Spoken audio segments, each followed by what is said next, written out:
Starfleet Academy is supposed to be where the best of the best are trained. The future captains, the smartest minds. But once you look closer, something feels very wrong. This Starfleet Academy is worse than you think. 10. The timeline already feels broken. Caleb. What's that one? Right there.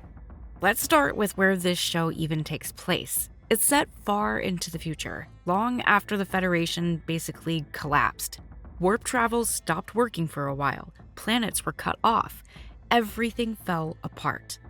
Now the Federation is slowly rebuilding, and Starfleet is trying to rise again. That sounds like a strong setup, a galaxy trying to recover, a chance to rebuild something better. We are going to go visit Earth first, that's right. But the problem is how it's presented. You're told the universe went through a massive crisis, a galaxy-wide disaster, and yet everything looks normal. There's no real sense of struggle, no visible damage, no tension. It feels like we skipped the consequences and jumped straight into a polished version of things. So right away, the stakes feel off. Because if the world doesn't look broken, then why should we believe it ever was? 9. Starfleet is split into two completely different systems. Let's go! Show me you're worthy of this uniform! One of the biggest changes is that Starfleet is now divided. There's the Academy, focused on exploration and peace, and there's a separate, war-focused branch.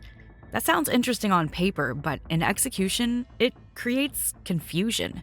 Starfleet was always about balance, exploration, yes, but also defense when needed.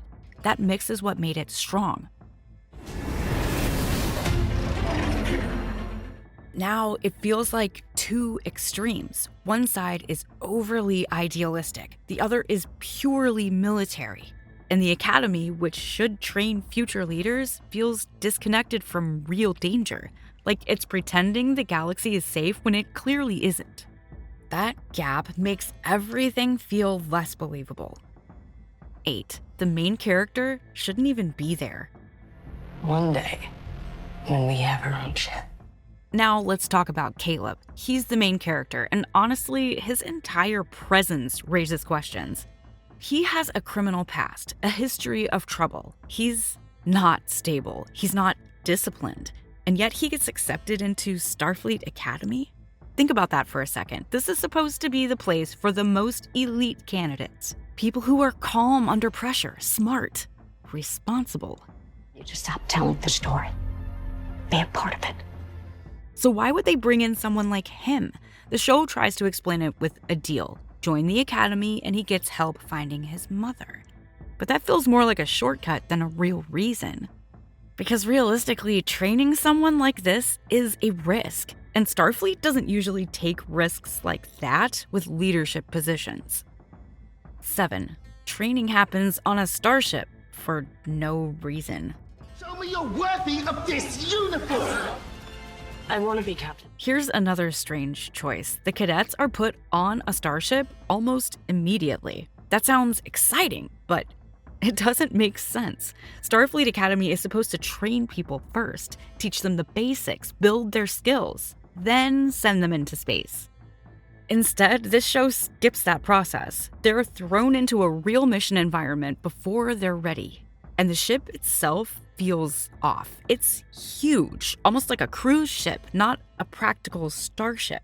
So instead of feeling like a training experience, it feels like a shortcut to action. 6. The crew feels like a checklist. To the people around you. I understand. Sometimes I feel invisible. Not a team. When we meet the rest of the cadets, something stands out. They don't feel like real people. Each character feels designed to fit a role, not to grow or change, but to represent something. You've got the tough one, the arrogant one, the emotional one, the quirky one. And instead of building relationships naturally, the show pushes them together quickly. Resolutions happen even faster. Thank heaven. Mr. Scott, there was no deity involved. So nothing really feels earned. In older Star Trek, characters developed over time. you learned who they were through choices and consequences. Here, it feels rushed, like we're being told who they are instead of shown. 5. The Klingon character doesn't feel like a Klingon. A warrior does not let a friend face danger alone. This one stands out a lot. We get a Klingon character, but he doesn't act like one. Klingons are known for their warrior culture, honor, strength, discipline, that internal struggle between duty and emotion. But here, that's missing. Face danger alone. I've spent my whole life getting away from... Instead, the character feels disconnected from that identity, almost like the label is there, but the meaning isn't. And that's a problem, because Klingons are one of the most iconic parts of Star Trek.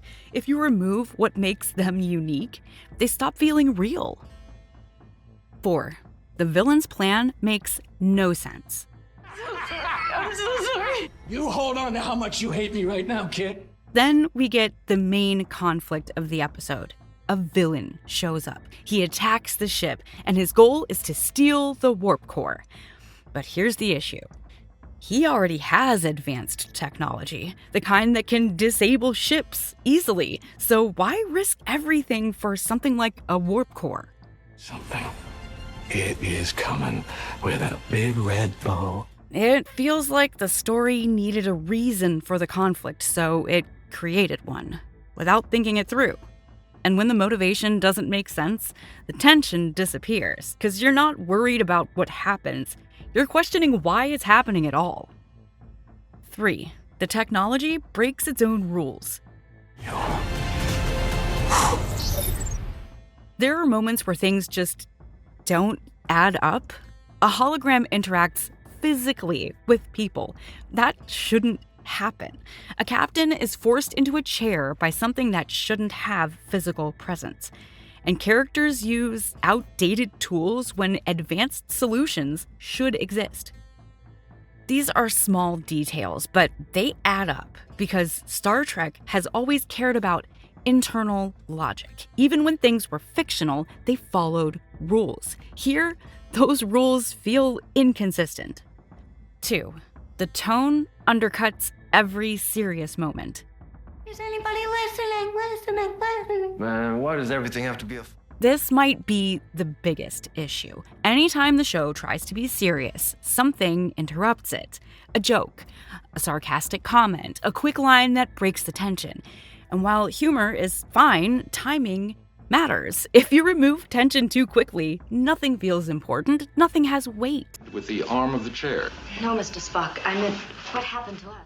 Older Star Trek let moments breathe. It allowed silence, reflection, consequences. Here, everything moves fast, too fast. So even big events feel small. 1, it doesn't feel like Star Trek anymore.